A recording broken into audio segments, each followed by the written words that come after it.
Peux-tu imaginer te présenter à un entretien d'embauche pour découvrir que la personne que tu t'apprêtes à impressionner est celle que tu as licenciée l'année dernière?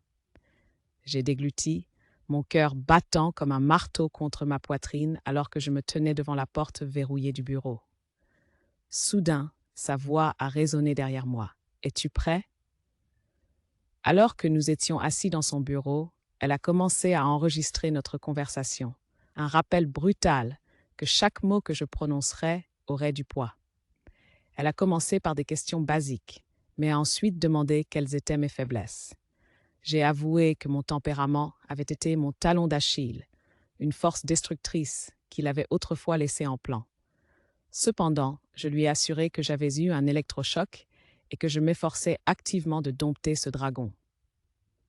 Alors qu'une excuse s'échappait de mes lèvres, j'ai exprimé ma joie de la voir dans une meilleure position. Elle a partagé une leçon de sagesse qu'elle avait acquise, le pouvoir du pardon. Elle avait été lésée lors d'une fusion d'entreprises, mais il s'était excusé, lui avait accordé une augmentation et l'avait réintégrée. Maintenant, elle s'épanouissait. Une excuse, a-t-elle déclaré, peut être le tremplin vers quelque chose de mieux. Puis, elle a lâché la bombe. Elle était prête à m'embaucher avec un bon salaire. Mais il y avait une condition. Un seul moment de perte de sang-froid pendant la période d'essai signifierait la fin. Pourrais-je commencer vendredi? A-t-elle demandé. J'ai hoché la tête, une boule se formant dans ma gorge. Sous sa direction, j'ai commencé à voir les erreurs de mon passé. Elle était phénoménale dans son travail et ses interactions avec les clients étaient sublimes.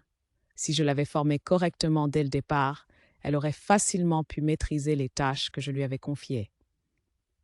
La culpabilité m'a envahi en réalisant combien elle méritait cette seconde chance et combien j'avais à apprendre d'elle. Poussé par cette nouvelle perspective, j'ai fait un pas vers la gestion de ma colère en m'inscrivant à une thérapie. Alors, me voici, avalant ma fierté, reconnaissant pour une seconde chance et déterminé à prouver qu'elle n'a pas perdu son temps avec moi.